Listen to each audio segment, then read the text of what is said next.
Admiral Zexathera of the Vorthak Empire studied the tactical display with growing unease. The war had raged for 3 cycles now, consuming entire star systems in its wake.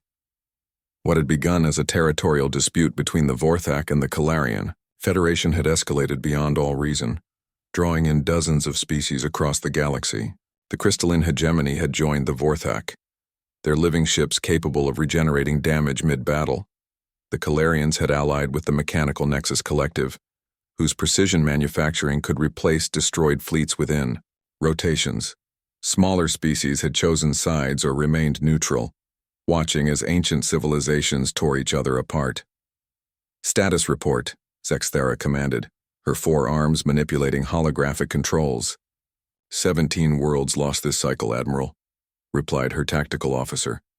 "The Calarian bioweapons have adapted to our latest countermeasures. Our forces are spread thin across 43 active fronts." Zexathera's mandibles clicked in frustration. Both sides possessed weapons capable of sterilizing planets, fleets that could glass moons, and tactical doctrines refined over millennia of warfare. Yet neither could achieve decisive victory. The galaxy bled while proud civilizations ground each other to dust.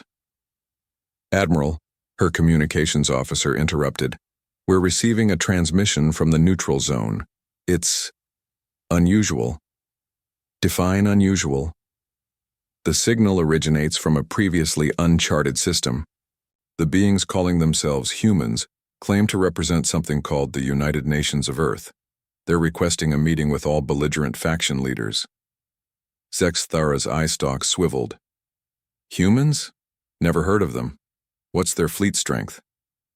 "That's what makes it unusual, Admiral. They're not broadcasting from a fleet, it's a single ship." The meeting took place on Nexus Station, a supposedly neutral facility in the Kepler expanse. Representatives from every major faction gathered in the Grand Assembly Chamber, their various atmospheric requirements met by the station's adaptive life support systems. Zexathera arrived with a full diplomatic guard, as did Calarian High Commander Thesic and the other faction leaders. They expected to meet another species seeking to join one side or another, perhaps newcomers with unique technology to tip the balance. What they found instead was 3 humans. Admiral Sarah Chen stepped forward, flanked by her aide and translator. She was unremarkable by galactic standards: bipedal, bilateral symmetry, no obvious natural weapons or defenses.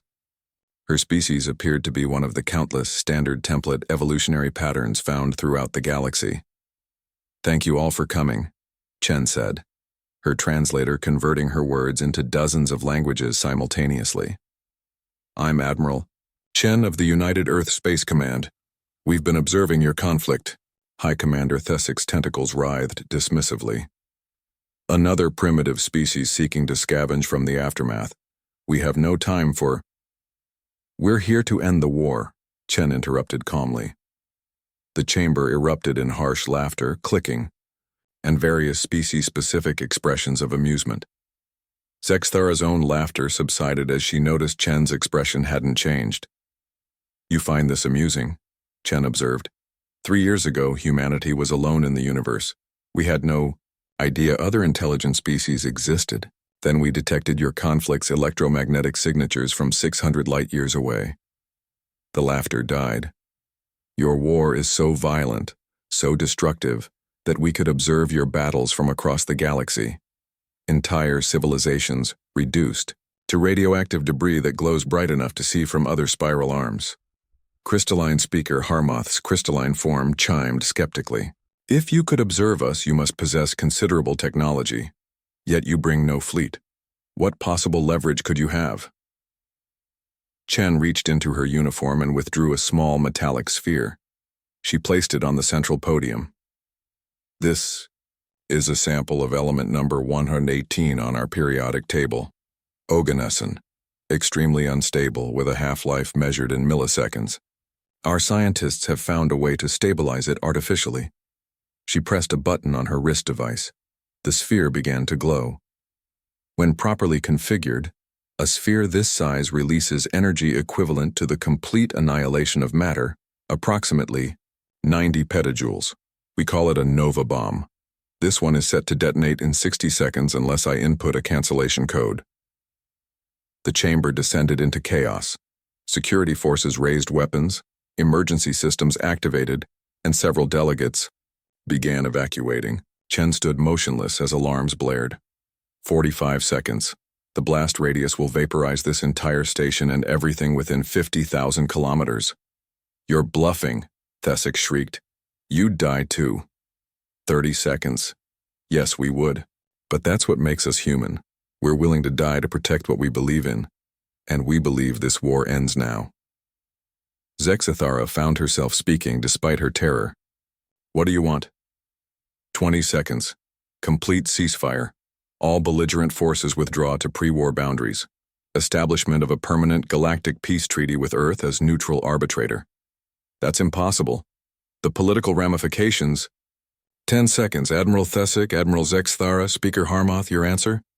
The leaders looked at each other, then at the glowing sphere that would end not just their lives but the lives of everyone on the station. Agreed, Zexithara whispered. Agreed, echoed the others. Chen input the cancellation code with 1 second remaining. 6 months later, Admiral Zexithara stood on the observation deck of her flagship, watching human construction vessels work alongside Vorthak engineering ships to rebuild a devastated colony world.